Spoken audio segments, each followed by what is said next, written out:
everybody. Welcome back to the Sanctuary Podcast. We're so glad that you took the time to join us today. We're going to have an amazing conversation because we have two amazing people joining me, good friends of mine. And so I want to introduce you first to Andres Ayala. Say hi, Andres. Hi, everyone. Oh, hi, everyone. Andres leads our high school ministry here at Black Rock, oversees our internship program, is the coordinator host for Global Leadership Summit, and is a regular part of the Sanctuary community. Do you like that resume? I do. I also pick up gnomes with my toes, according to Kaitlyn. So that is a unique talent. One that not many people know. Yeah, I'm glad that wasn't on your resume. That's good. And our very special guest, Andres is guest hosting with me today. Yes. But our very special guest and friend, Kaitlyn Bagnal. Say hi, Kaitlyn. Hi, everyone. So we're going to have a great conversation today. Centered around a couple things. But before we introduce our topic and our direction, Kaitlyn, tell us about yourself. Well, first of all, I'll start with this question. How long have you been coming to Sanctuary or been part of the Sanctuary community?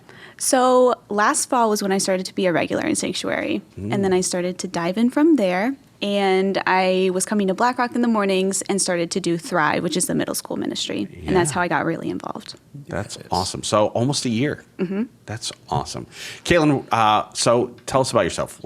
Where did you grow up? Tell us about your family life, things like that. So growing up, I kind of lived everywhere. My dad was in the Army when I was younger and then had a job where we moved a lot. So I've lived in the South. I've lived all the way to Nebraska, Pennsylvania, back in the South some more, and then moved up to Connecticut a couple years ago. Wow. Yeah. Where's been your favorite place? Yeah. So the longest place I've lived was North Carolina. So I feel like that's kind of hometown, but it's been fun being in Connecticut. I really do love it here. That's awesome. That's good to hear when it seems like most of the Northeast is moving to North Carolina or the South somewhere. We got Kaitlyn. Yes. So it was been even a trade, a couple 100,000 people. Right. And we got Kaitlyn. Great. Yes. Perfect. Yeah, equal swap. That was good. So you've lived all over. That's awesome.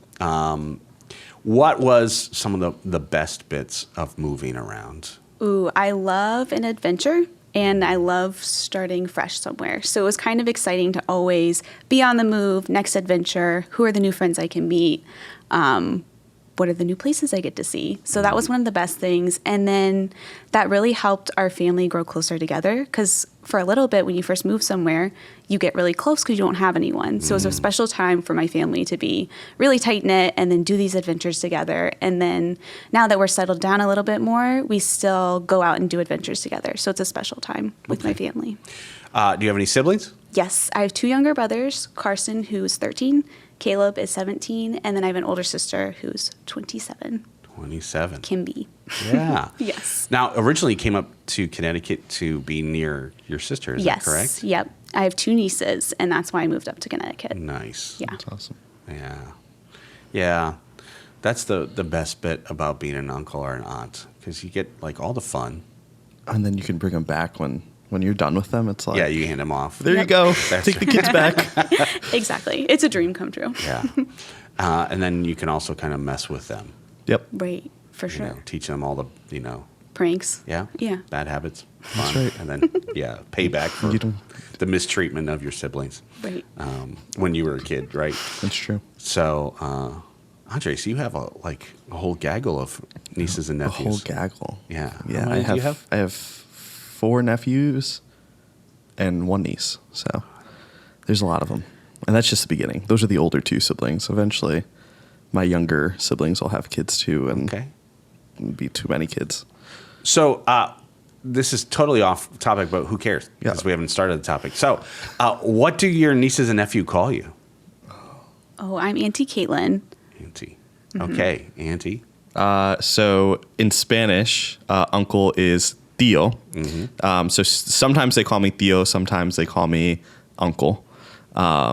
So as the older they get, they just call me uncle, which is really interesting. So, but no name attached to it? They don't call you Tío Dre or? No, Dre is a very That's reserved for very special people. Okay. Apparently not the nieces and nephews. No, not at all. The other special people. But Yeah, don't call me that kid. they'll typically call me like Uncle Andre. They'll call me. So you can talk to me about why the S isn't there on a different podcast. Okay. Cliffhanger. That's awesome. So you're Auntie. Auntie. Auntie. Okay. Auntie Kaitlyn. Yeah. I guess that's kind of Southern, isn't it? Auntie instead of auntie. No, well, that's a good question because I always call my aunts. And then when I hear aunt, it sounds so like posh, like you got marbles in your mouth. Like I never heard that before. So, yeah, aunt. Like we were not upper crust like that. So I just always felt that way. So I don't know. What do you call your? No, I call my aunts Tia? No. Tia's formal. Tia's like very like. Okay. That's for my grandparents' sisters. Our like parents' sisters, we would just call them Titi. So T-I-T-I. So wait a minute. Yeah. You just said they call you're Tio, Yeah. but that's too formal for. No. So Theo is like, that's just normal for like a guy. Titi is a more informal, like that's my mom's sister. But if it was like my grandparents, like my grandma's sister, I call her Tia. Wow, we are having a cultural moment here. Yeah, we This really is are. Great. Learning So, lots. but is that unique to Puerto Rican Spanish or in culture? Or is that Yeah, I don't hear many other cultures, maybe Dominican culture, but like any other Latinos that I've met, Titi isn't really like a thing. It's usually Tia. So they say that Puerto Rican Spanish is like slang Spanish. I say it's improper. So yeah. If you're listening on Spotify, Andres just rolled his eyes when he said improper. So Yeah, and put up quotes. air quotes. Awesome.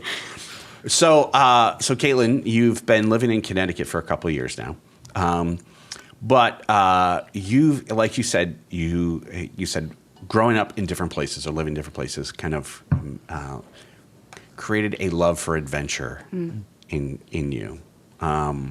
So talk to us. We're going to introduce the topic now. So we're going to talk today about just your adventures and experiences and heart for the world and for global outreach, which traditionally has been called missions. So whatever terms we want to use, it's about impacting people's lives around the globe.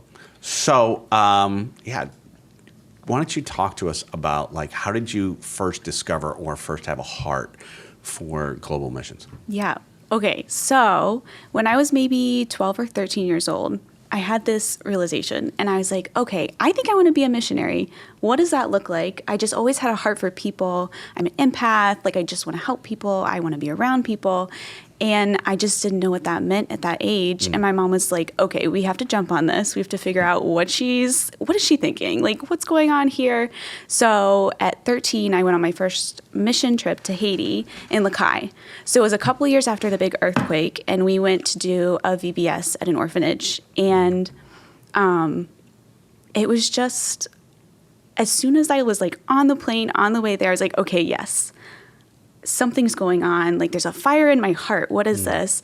I get there and I just fell in love. I fell in love with the people, the culture, serving others, and like the beauty of understanding someone else's joy when they have nothing. And I was 13 years old. I was like, what's going on? Like, what does this mean? And after the couple of weeks, we were heading back and I was like, okay, I don't want to leave. Like, what is this? I'm a kid. What does this look like? So that's kind of where it all began. And after that, it was just, I got back to the States and I couldn't stop thinking, okay, what's next? How do I get back there? How do I impact more people around me? So it was a lot of, my parents were like, okay, she's kind of serious about this. She's still young. What can we do here to like prepare her more? So they gave me lots of books to read. They got me to meet missionaries. And then I did a lot of service projects in town, like in our community. And I loved that. But I knew I was being called overseas. So the next couple of years, I went to Jamaica to a deaf school in the summertime and learned more about missions, what that looks like, and thought, okay, I love Jamaica too. What does it mean when you have your heart in so many places? Like, where am I supposed to be called? How do I know for sure where that's going to be? So I did 4 years in the summer going to Jamaica. And then the last trip there was an extended amount of time where I saw more of the ins and the outs of ministry instead of just the highlights. I was like, okay, short term is so good. It gets your feet wet. You get to see what you love if you have the passion. And then this one, I really got to see, okay, it's not all easy breezy. Like there are hard days. This is real life, caring for people, taking on their burdens. So that's when I realized, okay, this is what I want to do. What's next? That's kind of the timeline of it. So it started like in adolescence. It started like when you were 12 or 13. Yeah. So did you grow up going to church or having a faith? Yes. So I grew up in the church. My mom and dad were super involved and took us to church. They were super involved in church and just, I don't know, I look up to them so much. And they have a love for missions, which really just wore off on me. My mom, when she was younger, thought she was going to be a missionary. And then realized her mission field was being a mom and caring for us and being a teacher. It was different than what she expected, but still the mission field. So she kind of pushed that idea on me, like, okay, Kaitlyn, what does this look like now? I love it, you love it, but what are you going to do next? That's cool. Yeah. Yeah, Andres, you work with adolescents. You work with primarily high school, but you do work with middle school students. Yeah. Have you seen sometimes a spark like that happen in kids' lives towards global outreach or missions or? Yeah, there are a couple students who I've gotten the opportunity to sit with and talk to, and just hear kind of from going on different missions trips of feeling that call of like, maybe this is what the Lord is doing, and getting to experience it. I had a couple students who were supposed to go to the DR and were like fighting even like, do I rebel against my parents and just sign up for it because I want to go to the DR? Or do I honor my parents in that? And what's really beautiful is they actually really honored their parents and kind of said, hey, I have the rest of my life to figure this out. I'm going to college soon and I can figure that out. But it is really cool to see, just see their spark from going on different mission trips to say, is this something that the Lord is calling me to do? And then even the last we were in the DR a month ago, and I got to encourage some of those students there. There were people who were on site with us from different churches who were really encouraging me as someone who leads our high school ministry of saying like, this is really great that you're bringing students because a lot of us felt the call to missions in high school. And then I even got back and was talking to Kaitlyn about it. And that was something that even Kaitlyn kind of encouraged me with of like, it's really cool that you're doing that because that's when I felt the call to go into missions. So it's really exciting to be a part of that and to help students kind of discern that. Well, and I love just that spark that happens in kids' lives, which we can dismiss sometimes because kids have lots of sparks at times. And so, or we just, it sounds like even your parents were like, well, what, Kaitlyn, like, what does it mean that you want to do missions as a 12 or 13-year-old? Right. But that you had an opportunity. They created an opportunity for you to go to Haiti first and work with orphans in the wake of disaster and crisis in a developing country, and then Jamaica for 4 years. Yeah. That's amazing. Talk to me about like what you said you worked with a deaf school in Jamaica. Tell me what that looks like, because that's your typical short-term trip. That doesn't really pop up on the radar for us. Right. So talk to me about that. So after Haiti, my mom and I were like on a search. Where can we go next? We're looking at all these places, and we're like, oh, this looks great. A deaf school in Jamaica. And we're like, well, we don't know anything about sign language. We don't know anything about deaf culture. What are we going to do? So we're like, okay, we're going. Here we go. We get there, and it's in Jamaica. And I mean, most places it's looked down upon to have what some would call a disability, but it's not a disability. It's just who you are and how God has made you. But these kids are disowned by their families. So there's a really big deaf community in Jamaica. So the school there is a place where the kids get to go and learn, and everyone there knows sign, and they teach them not only like studies, but also about the Lord. And then after that, they set them up to like learn a trade and then eventually get a job. So it's just a cool situation. But in the summers, we would go and hang out with the kids, play lots of soccer, and also do construction work and painting and that kind of a thing. So it was little things, but also like the impact was more with the relationships. And it was special. I talked to you about this too, about going back to the same place and the kids realizing, hey, you're serious about this? You missed me. You want to come see me again. Wow. And that's where like the impact started, because you build that relationship and then you have the ability to talk more deeply about, okay, what is going on in your life? What's going on with your family? What's going on spiritually? And you have the freedom to ask those questions. So that was really special to build those relationships and still have them to this day with kids who weren't walking with the Lord and now are, and still want to reach out to you and talk to you about it. And it's just so cool being immersed in a different culture like that and having kids who love who they are, love their language, want to teach it to you, and then slowly picking up on it. And then when you go back and you show them, oh, I've been practicing, and like the joy that that brings for them. It was just amazing. So, unique, you know, Haiti was how long a trip? 2 weeks? I think it was right under 2 weeks. Okay. Yeah. So it was, you know, 2 weeks. And then 4 years of going back to this, you know, the same place, working largely with the same, at least group or kids, building relationships. As someone who's done multiple short-term trips, but then also this you know, longer connection, what are the differences that you see in returning? Like in myself personally? Yeah, that's what I'm sorry. I should have phrased it that way. Like, No, that's what do you good. see the difference in yourself that, Yeah. that happens in you, this longer-term connection? Oh, man. So I think with Jamaica, like the hope that I get to be back was always just so fueling. Like, okay, next summer I get to be there again. And it kind of pushed me through my year because I was like, I love this so much. I want to be there. And then also a reverse culture shock really happens for me. Like going somewhere and being invested and seeing this simple joy and then coming back is just shocking. So then I went to Uganda last summer for an extended amount of time. And the culture shock that I got when I got back was just intense and crazy. And I had a lot to work through from it. So, mentioning Uganda. Well, before we go there. So, Haiti, Jamaica. Have you done any other global projects? Mm-mm. Okay, until Uganda. Yes. So, talk to us about, tell us the Uganda story. Yeah. Okay. So my high school years was going to Jamaica, and then I went off to college, took a little break from college, and I was like, I still want to do missions. What am I going to do now? Like, I don't have my degree yet, but I know that I want to do missions. So in 2020, I applied for an internship at Good Shepherd's Fold, and I had heard about it from a friend, my friend Corinne. She was a youth student when my parents were youth leaders at a church. And she's lived there for, I think, 10 years now and fell in love and works with this ministry. And is like, okay, she posted about an internship. This is an opportunity. In my heart, I kind of always felt, oh, maybe I'll be going to Africa. Like it just always came back to that idea. I think I'm going to be in Africa. I don't know.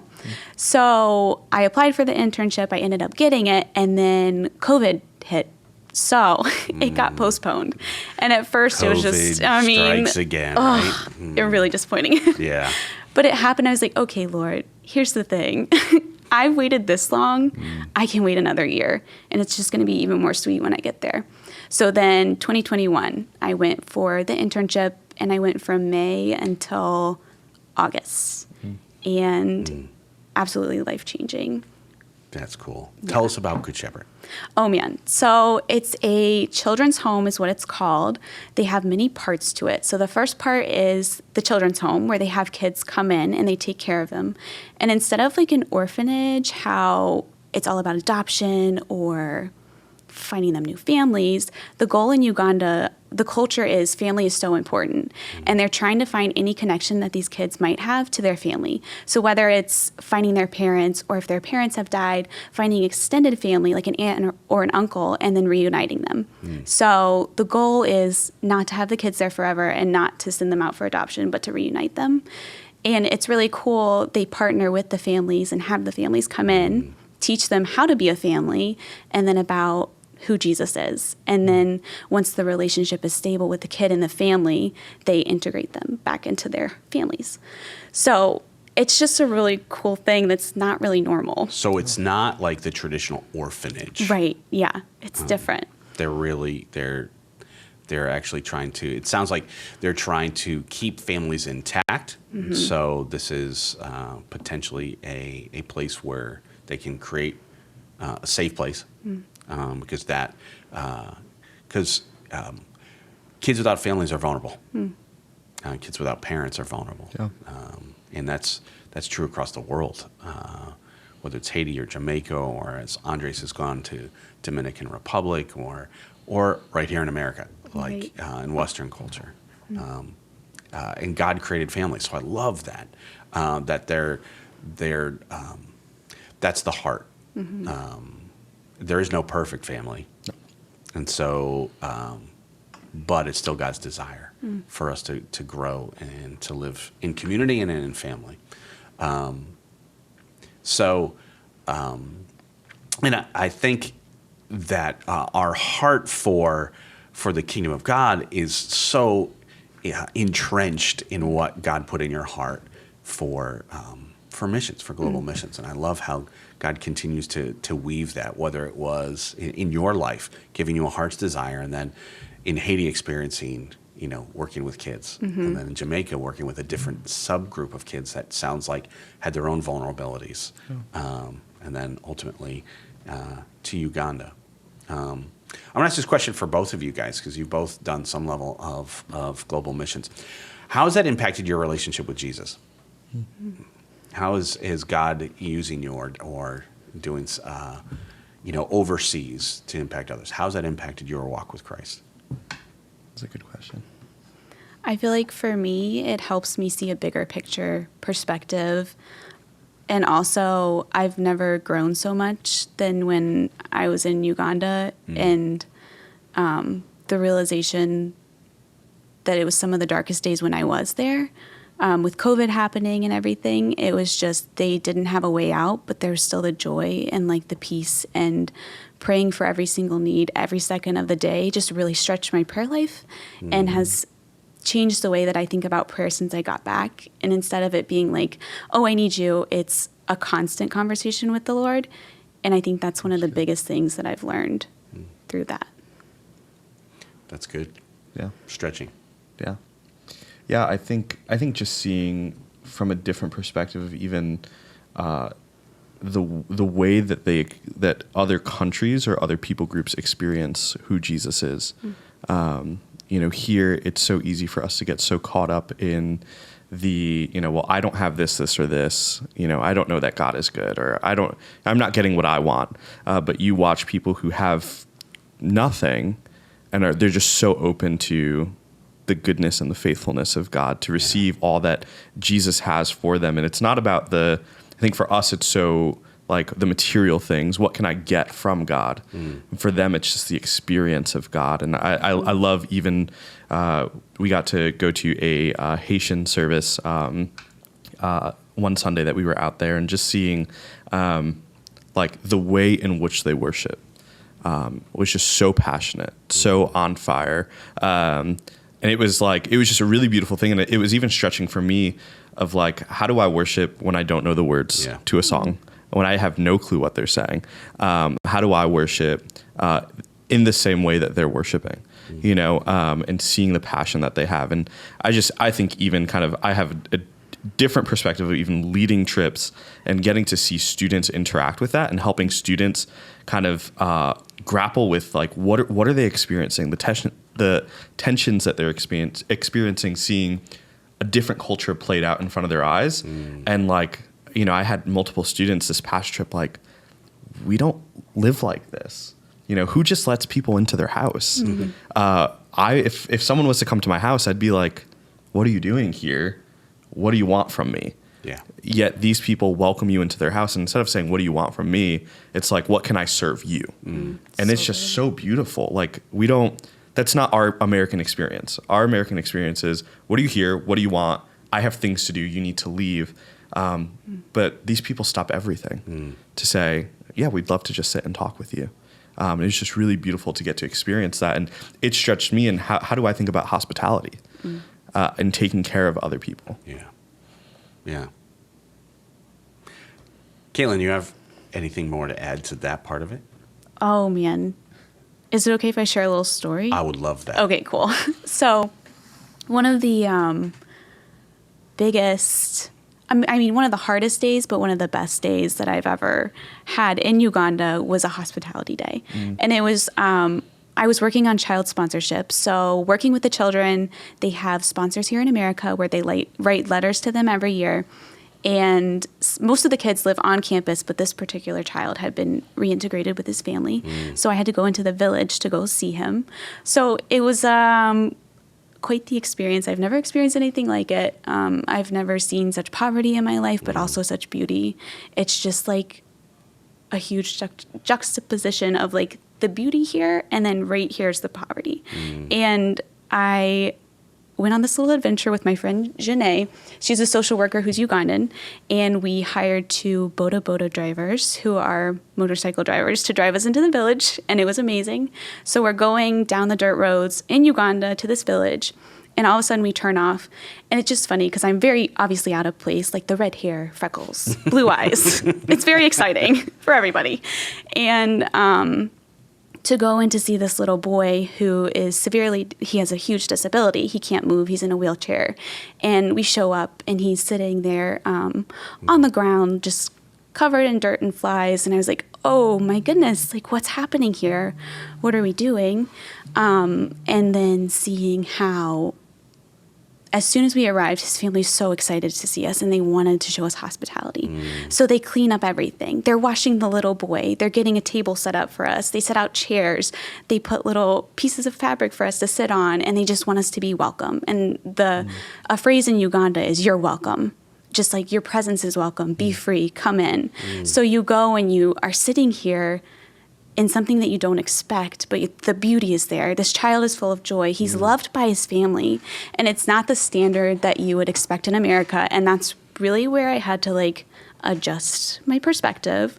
Okay, this right here, him being loved, him knowing Jesus is far more important than any kind of, I don't know, cleanliness or anything like that. But just the hospitality of, we want you to feel welcome. This is our home, and we are proud of it. And that was just the hospitality of the culture, and it was just beautiful. But really, the hospitality, man, it's beautiful. Yeah, you guys both mentioned that. Yeah. Yeah, and I think part of what's so cool about it too is you also see it. I think there's hosting people, and I feel like that also just comes in even like hosting the presence of the Lord, like when they are gathered together, and hosting like.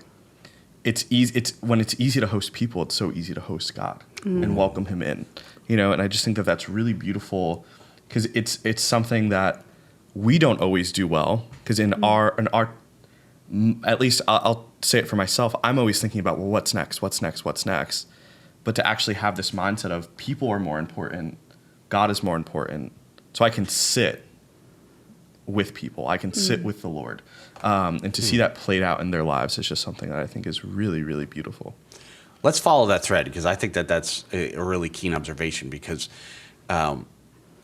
having been to Africa myself, multiple countries within Africa, one of the things I love about African culture, and every country is different.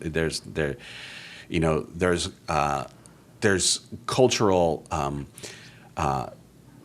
similarities at times, especially within different regions, but every country is unique. But one thing I do notice is that ability in other developing countries, that value for hosting and hospitality. But what it's interesting that you're both talking about that's it's a high priority. Yeah. And how that translates into hosting the presence of God. But talk to me about time and agenda in African culture. Oh, man. And how that compares, and what if you learned anything from that? Oh, goodness. So it's African time. It's just different. Like, everything's slower pace. We get there when we get there. If you are planning to do something at 9 o'clock, it's probably going to happen at 12. Like, it's just a different pace of life, and it really taught me to be flexible. I'm already pretty easy breezy, but it's like, oh, this is the way we do it here. And learning that and not being in a rush and like being forced to slow down was kind of beautiful too. Yeah. Because you get to see the beauty and you get to experience what's happening around you instead of next place, next place, next place. But definitely different. Yeah. Yeah, there's a phrase that is all over Africa, and it's TIA. This is Africa. So, Yes. in other words, just let you, about, and it's really about confronting expectations, and it's also about just you can have plans, but if you have hard agendas, you're going to get frustrated. Right. Yeah. Yeah. I heard a comparison one time, and it's like the work you're doing there sometimes feels like you're taking an eyedropper in the ocean and trying to move the water. Like it's slow and it's can be a little hard, but it's so worth it in the end because you're changing the world for one person, and that's really all it takes because the Lord is just moving through you. Yeah. So Kaitlyn, thinking just even what you're saying, so you've had the opportunity to go. You were there for 3 months, came back. You've been here for a while. Went back with your family. What have you seen kind of God doing there? What stories are you like, man, I really see God moving in this place in a different way than when you were there in May of 2021? I feel like one of the things I picked on the most is the growth in the kids. Again, like the relationship of being there and then coming back and seeing the same children and seeing how they've grown and how the purpose of GSF is to reintegrate these kids with their families, and it's happening. Like after COVID, it really slowed down for a while, and now 14 of the children are being sent back to their families. And it's That's just, awesome. it's working and it's beautiful, and the ministry's on the move. And that was really cool to see. And then I think in my own heart, the confirmation of the calling from my friends in Uganda, from the Lord, like seeing over this time he's been preparing me through a community to grow and to learn more about him, to be sent eventually. Can I actually, so we talked about, I obviously have high school students who maybe feel that call. What does that confirmation look like? And even for people who are maybe like, I don't know, I've gone on a missions trip. Is this what the Lord is calling me to do? Is it not? What does that confirmation process for you look like as you have wrestled with that? When I went to Uganda, I had this just overwhelming feeling that this is where I'm meant to be. So then I was praying. I was like, okay, Lord, I need to know, what does this mean? Like, am I supposed to be here? And then just the way that I grew, the way that I learned, I was hearing from him, this is your calling, you're meant to be here. And then it also helped when I was asking other people to pray for me and hearing them say, okay, we are confirming your calling. My friends in Uganda, my friends back here. Yeah. And it really pushed me to be like, okay, I have the calling, but now I need to step into it and be bold in that. And I think that was the hardest part, the first step. And then once you step into it, it's just like, okay, yes, this is right. The confirmation is there. I see it now. I see the beauty. Yeah. Yeah, it's good. And it started, the interesting thing is it started when you were like 12 or 13. Yeah. Right. Yeah. Well, and I think it's so beautiful too. I was thinking about this earlier when you were talking about it, but even having family who affirms that calling and is saying like, no, go out, Yes. and even the calling to go to Uganda, it's not like saying, hey, you're going to go be a missionary and, somewhere that's known, somewhere that's close, Right. but to really say, hey, Kaitlyn, we're blessing you to go out. Like that's a big deal. Most parents would not be okay with that. It's kind of the coolest thing ever. And that they were willing to come with me to my place and see it, I was blown away. And just like overwhelmed by their support, and not just like going, but wanting to go to serve, to hear more about the ministry, to see where I'll be, to feel comfortable with it. But really they want to partner with GSF. It's like, how crazy is this? Yeah. Unheard of that a family would want to do that. Yeah. And then my brothers got to go, who are 17 and 13. And it's just so special because, like, I mean, I was 13 when I was feeling those things. And I'm wondering, they're this young and they get to experience Africa for the first time? Yeah. What in the world? That's life-changing and so special to be a part of that. Yeah, I do. That's a great follow-up, Andres, that your family. Now, I'm on the other side of that. Being a parent and having a son and now daughter-in-law who are missionaries. Now, it looks a little different. They're on staff in Orlando, Florida, with Youth with a Mission, but part of their role has been over time, starting with, I took Noah to Indonesia when he was 13, 14 years old for a missions trip. And love seeing his heart, especially for kids and for others, and having a hunger for cross-cultural experiences. We lived also in another country for a while. But it's one thing as a parent, as a 13, 14-year-old going, this is really great. My son goes with me on for a 14-day trip. But then when he's 17, he's thinking, hey, I think I might want to do this longer term. Yeah. Now, as a parent going, well, hold up. I might be okay with this for a 2-week trip, but now longer. And then Noah goes away, and part of what YWAM does is the students don't pick where they go. They have to listen to before they go, they don't say, oh, I want to go to this trip or this outreach or whatever. Yeah. They have to go and then start listening to the Lord. And not only by themselves, but with a smaller group to help affirm. And, it's kind of a microcosm of what you're talking about, Kaitlyn. And then, Noah comes and he said, so I'm going to Nepal, where it's illegal to evangelize. Yeah. It's, if you're a Christian, you're going to face persecution. And as a parent then going, oh, Lord, I trust my son to go to Orlando. I trusted, you, and now you're asking me to how am I supposed to respond to this? Because there's part of you as a parent goes, no, you should go someplace safer or safer. Right. But then also just going, as a parent, a follower of Jesus, to say he's really the Lord's. We dedicated him to the Lord when he was a kid. Now, am I going to kind of pull that back, or am I going to say, no, keep following Jesus, Noah, even if that means to Nepal or, far away in unsafe places. Yeah. And again, that was only 2 months. It ups the game when you're like, this may be a lot longer than that. I don't have a time frame on that. Right. So as it is, it's great for me here to say that, Kaitlyn. It's a blessing to have my parents support me. Yeah. From a parent, I'm going, that's not easy, that's scary for us. Yeah. Right. But also really exciting and proud to go, yeah, you're following Jesus. And that, here's the reality, is that the reality is that when you give your life to Jesus, there's no promise of safety. Yeah. That phrase, the safest place to be is in the center of God's will. No, it's not. Sometimes it's the most dangerous place to be. Yeah. Did you read the book? It's the most dangerous place to be, but it's the best place to be, because that's why we're here. Right. That's what we're created for.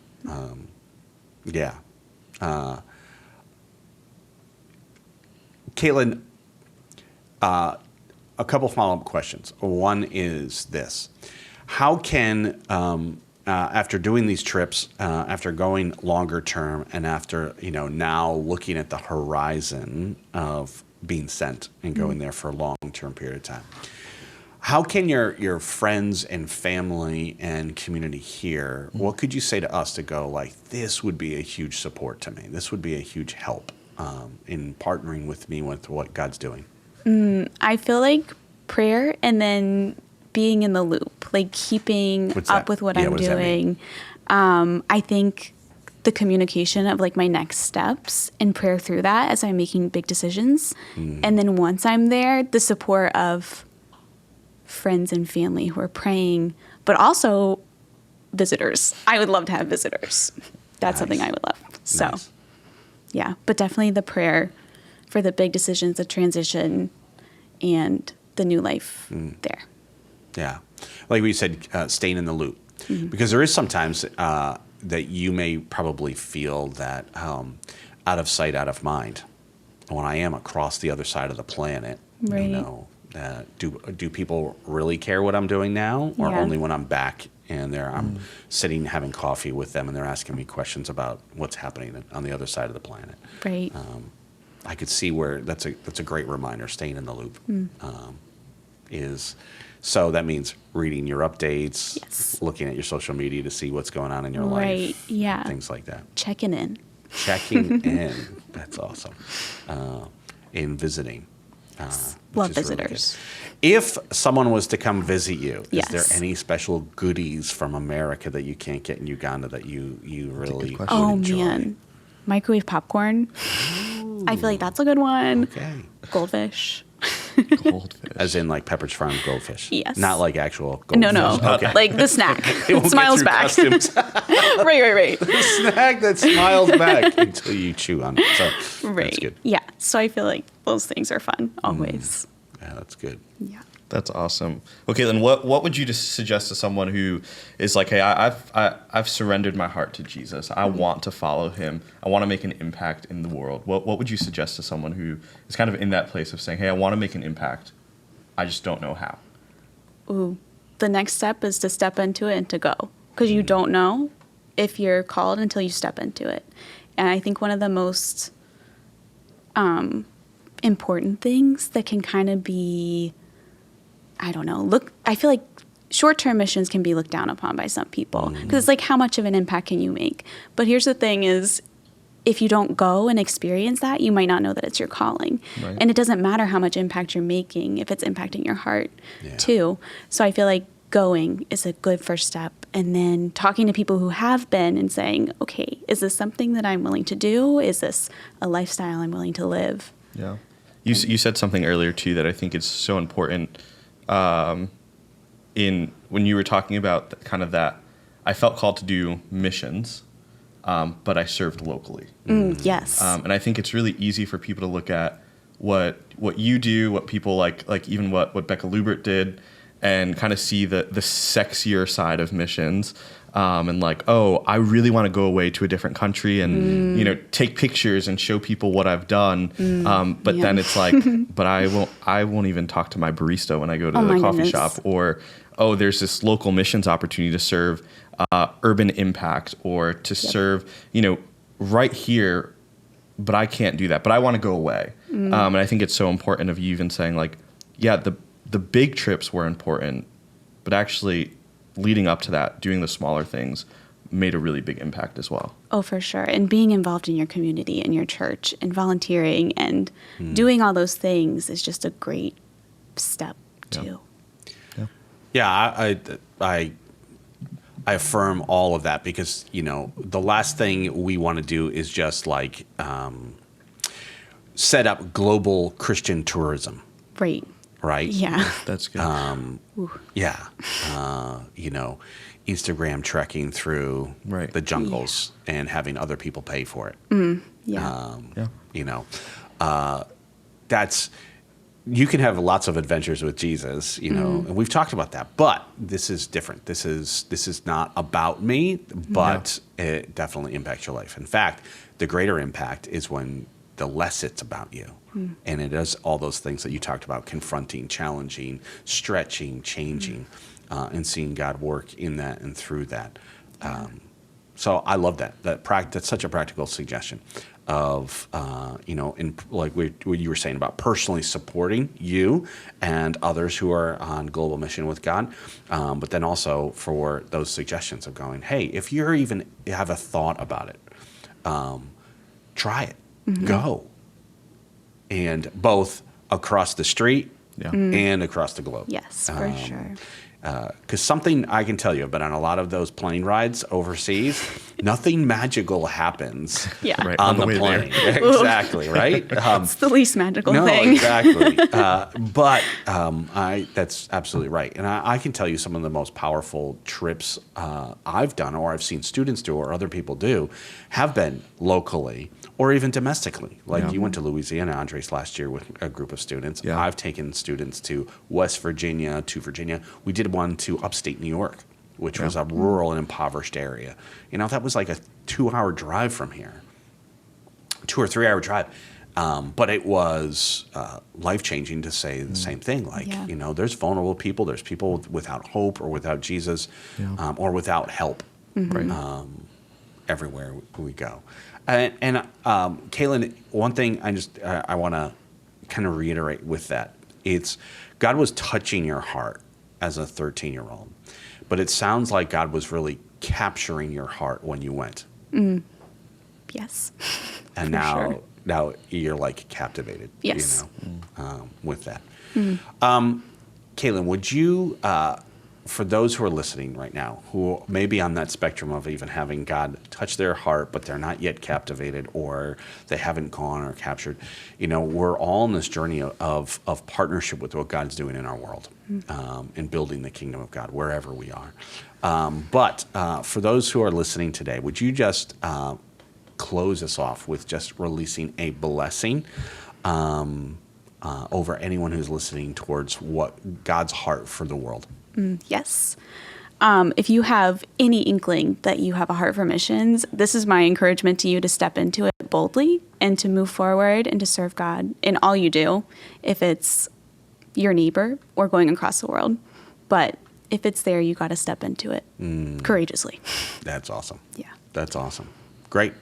Well, thanks, Kaitlyn, so much for being here and sharing your heart for what Jesus has done in you and through you. We're excited for this next step of your journey as you prepare for the big launch, which is great. Andres, thanks for joining us as guest host. We're glad to have you as a friend and brother and part of this community. And and thank you guys for watching, listening. And can we just ask a huge favor that in whatever format you're watching, if you'd hit the like button, please share this with others. If you live in the Connecticut area and you haven't yet tried us out, come in Sanctuary Sunday nights, 5 o'clock at Black Rock. And we'd love just to meet you and hear about you. If you have any comments, please post them on wherever you're watching. And we're so glad that you're with us. Have an amazing day, and may God's heart for the world be infused in everything you do. See you later.